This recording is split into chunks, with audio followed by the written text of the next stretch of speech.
friends, we are doing it. It's YouTube live because it's Monday and it's 7 o'clock. Living in a little bit of a sick house. Jason has been feeling a little bit under the weather, so Rena Calm was supposed to come over here, but we locked it down. We're on quarantine. So it's just you and me, and hopefully we'll get Rena back in the studio, AKA my apartment. Yeah, so I'm just rocking this nerdalicious sweater trying to keep warm. Hey, Stranger Things. I got some soup right here. Ooh, there's nothing like a spicy Thai soup when you're feeling a little congested. I'm definitely not as sick as Jason. I just think it's like being cold kind of a thing. And the thumbnail's a little, that I'm putting up is a little deceiving. I don't like to do like post-holiday what I got for Christmas stuff. I see that on YouTube a lot. That's just not my jam. It's a little bit cringy.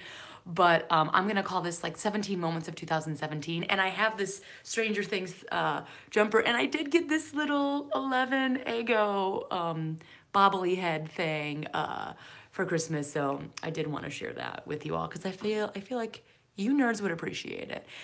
So yeah, so because Rena's not here, we're not talking comedy stuff. What I was gonna make another dedicated video about the 17 things of 2017, but I figured I'd just put it here and hope you're cool with that. And yeah, 2017 I know was a pretty, it was a rough year, you know, for a lot of folks. I think just in the general political spectrum in America, at least. And a lot of people who are the other voice felt a little, squished.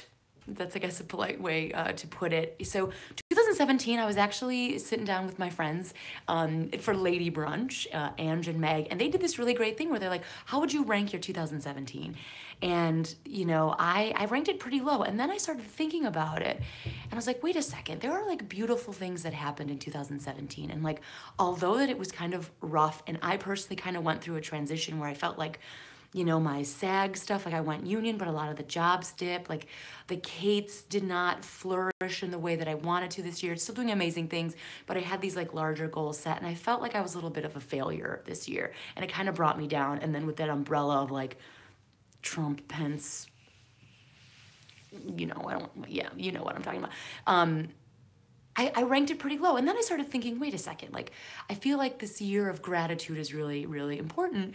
And I wrote down a list of things in 2017 that I loved. So through all the hardships, and I think I'm reaching out to the internet where a lot of folks did have a rough year, I think a lot of the hardships, a lot of the pain, a lot of the failure stuff that I felt, or like falling short, I got to remember that there are really great things and how to use that feeling to go forward in 2018. And then I'm going to talk a little bit about my wonder board. So I'm going to go 17 things in 2017 that you know, brought me the light.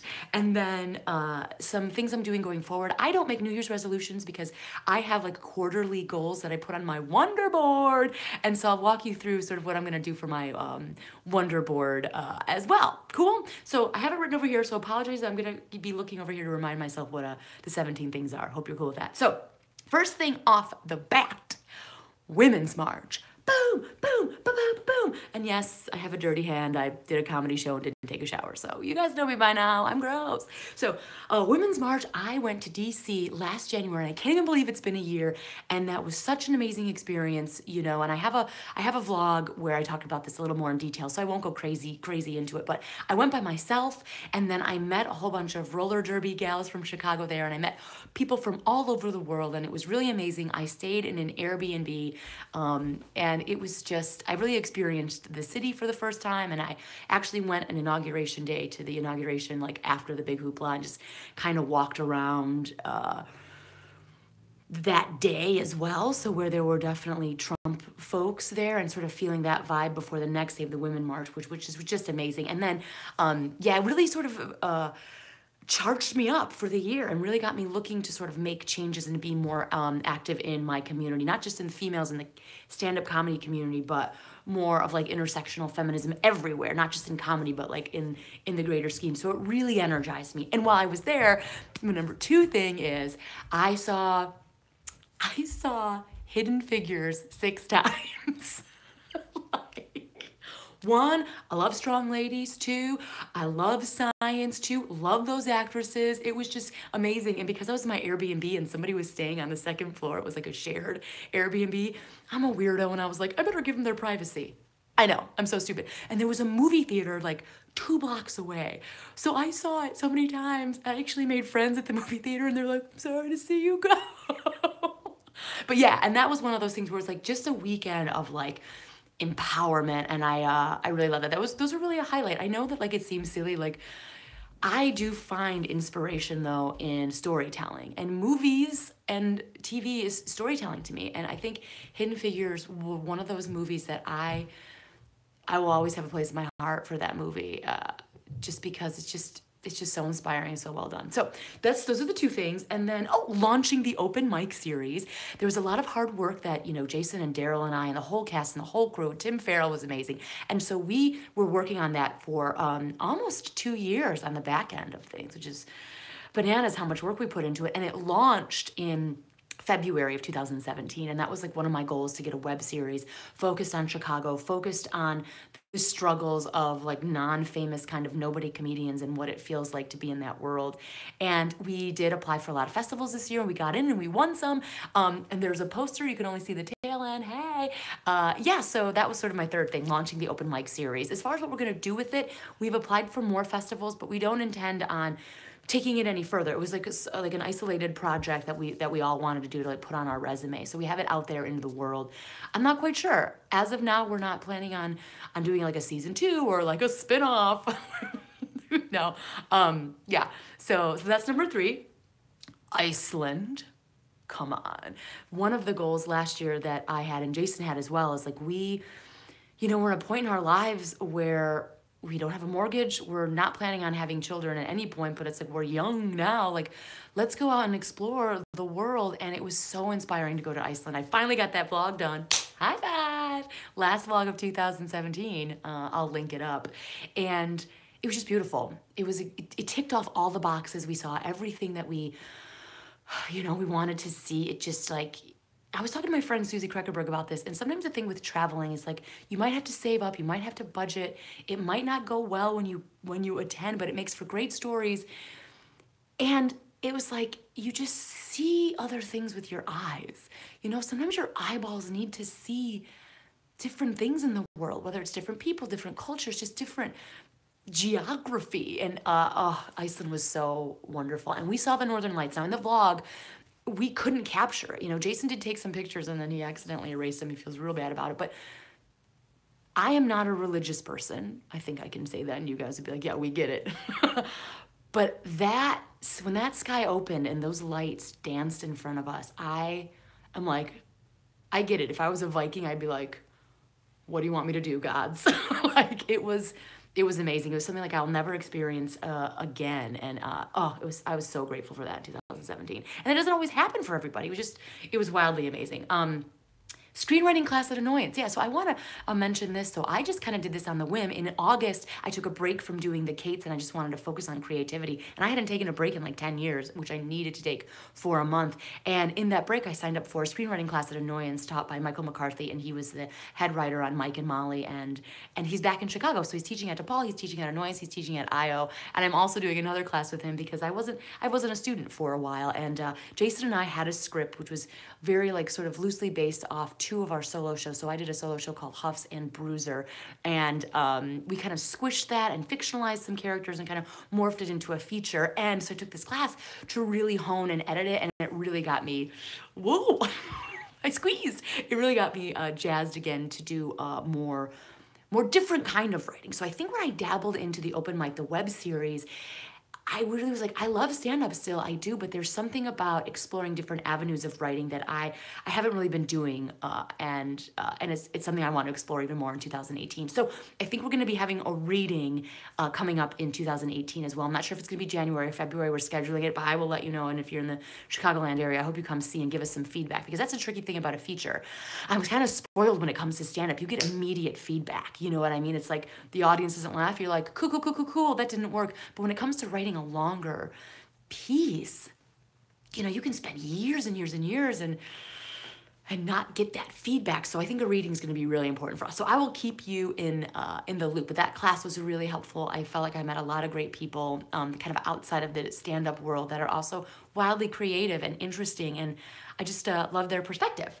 And oh, I did it. Oh, here's another thing I love. So one of my 17 things is I did a shoot for an industrial in Denver, Waypoint Films. I love those folks out there for Deloitte, and they're the folks that got me this bobblehead. Hey, got a lot of bobbleheads now.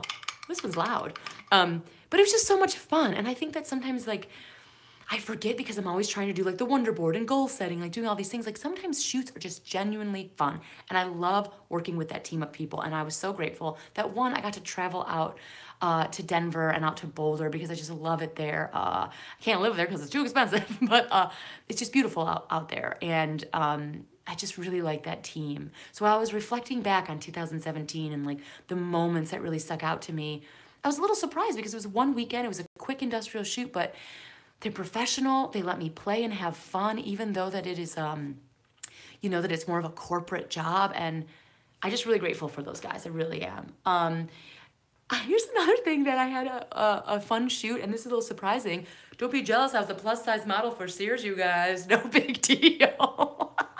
But it was so much fun. So it was a quick audition. I just went on, my agent sent me on this audition, and it was really silly and goofy. And I went over down to IO, down to like Marissa Ross, and I was supposed to be like glamorous, which is hilarious. And that was the thing. It was a funny shoot for Sears. That's all it was. But the day was amazing. There was like, we were in this house in Wilmette, was it? Yeah. And it was just beautiful. And I got to be dolled up and be really goofy with another actress all day long. And it was just fun. And I think it was just good to remember that it was a fun shoot. And, you know, plus size model, no big deal. Yeah, was I a model? I sure was. Recording the WCIU special. That was another moment out of my 17 moments. So Rebecca O'Neill, who is a huge, I miss her. She's such a great gal, talented stand-up, and she moved to New York. But before she did, she was hosting, and she was given this opportunity to do, it's called late night stand-up. Oh my gosh, what was it called? I'll link it below. It's on the WCIU, and it featured a bunch of local stand-up comedians. And I was fortunate to be on that late night stand-up shoot thing with a bunch of other comedians. It was just a lot of fun. And because of that, that's how I was introduced to the producers and everything on WCIU. So when I did You and Me in the Morning and when I did the Jam, it was through this one gig. And that's what I want to say about 2017 and beyond, and the lessons I have learned thus far in my like comedy and creative career is just saying yes to those things. Like eventually you can't say yes to all of the things, but finding those moments where you're like, this is not only going to be a fun gig, but I'm going to meet so many fantastic people. And I was so glad that I had that opportunity because I really like all those folks at the U. They're creative. They're trying to do new things. I don't know if you guys know, like last night, the Pat McGann pre-taped New Year's Eve special. There's tons of local comics writing and performing there. I just love that there's a local channel that's really trying to highlight local comedians. And I'm glad that I got that in with Rebecca's special. On a personal note, this is another one of my fave things. I get to hang out with Naya. That's my little niece. So Kendall is my sister, and she lives here in Chicago as well. And her husband Dave travels at this time of year. He's an accountant, and so his clients are all over the place. So this last winter, I was able to tweak my schedule so I could hang out with them once a week and just help her out.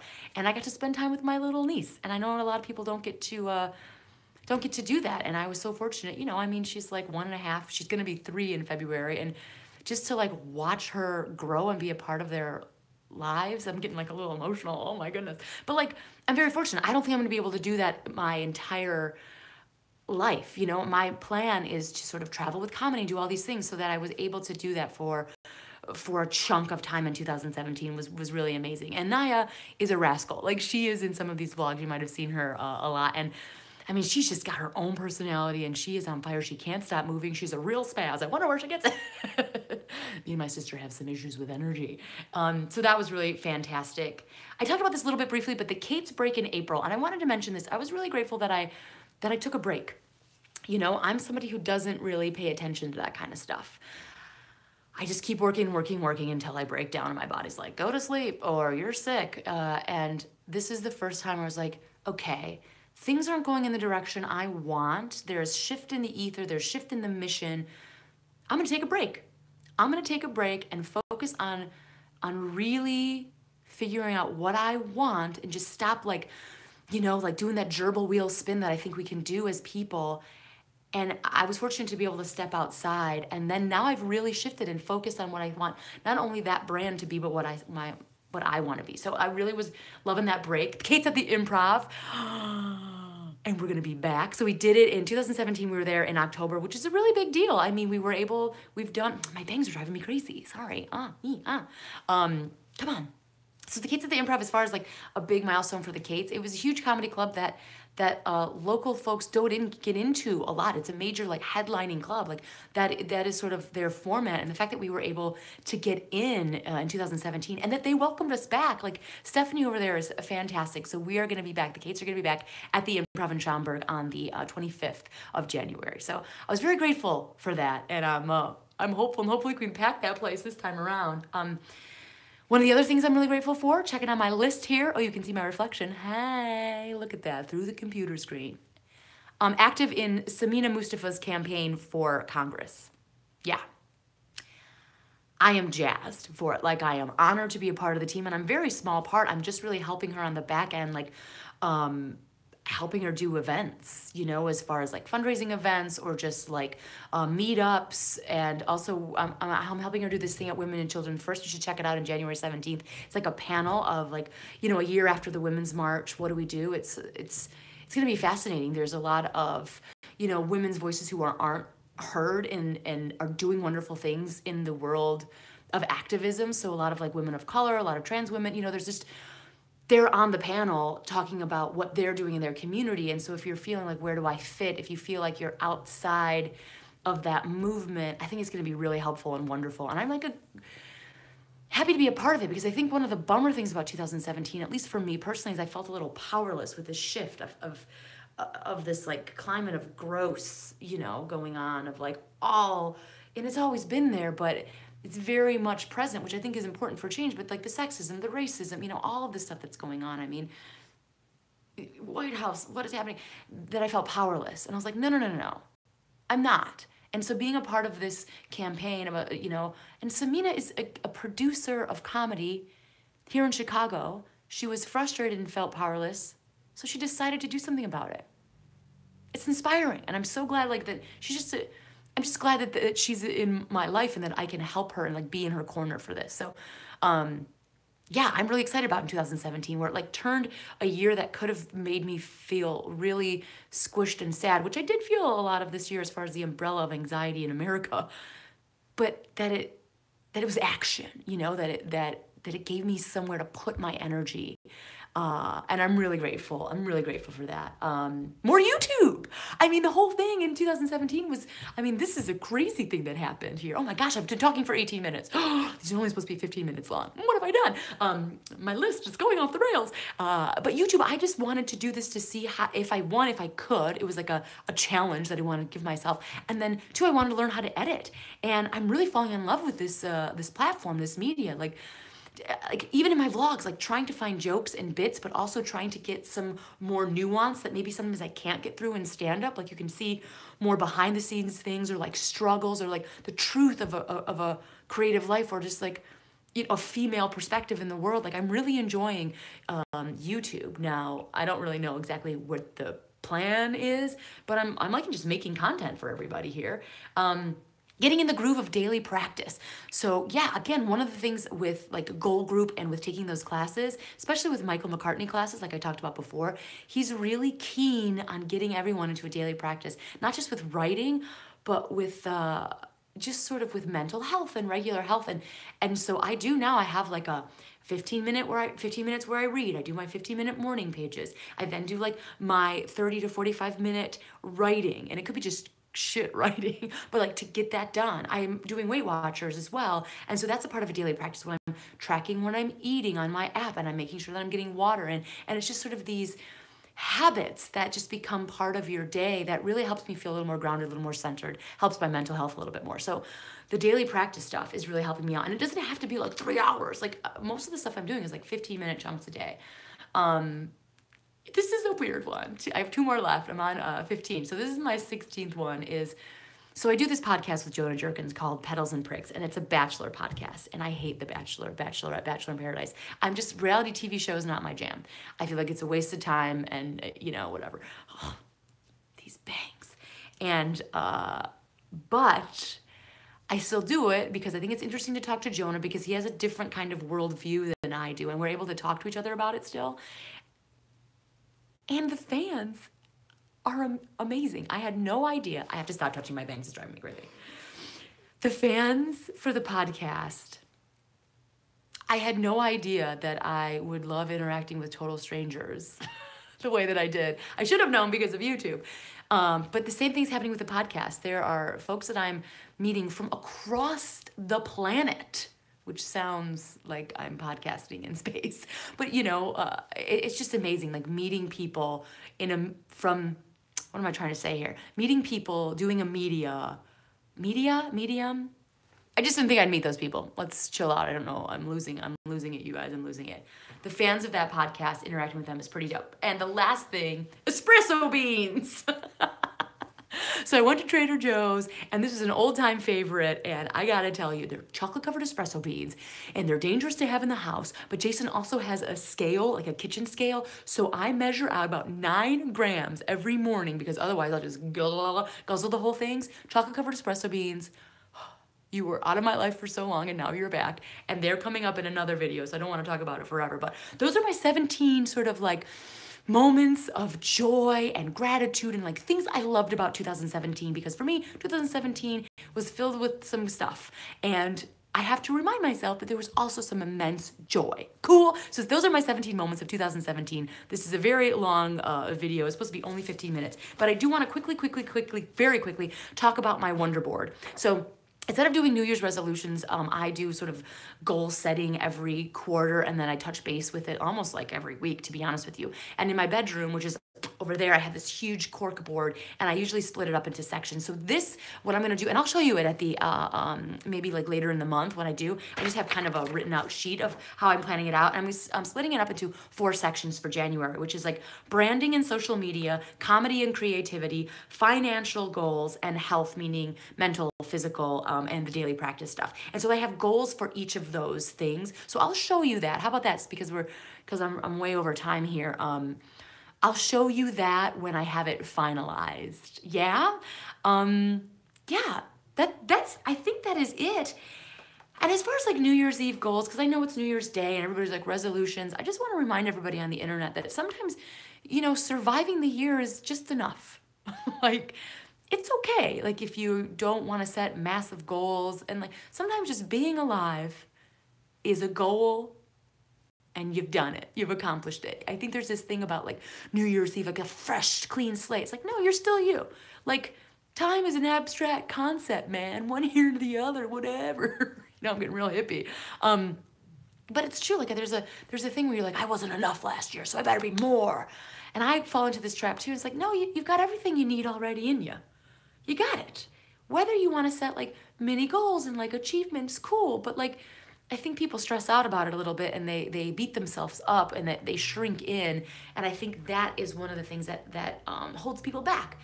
Instead of really being your awesome self and expanding in the universe.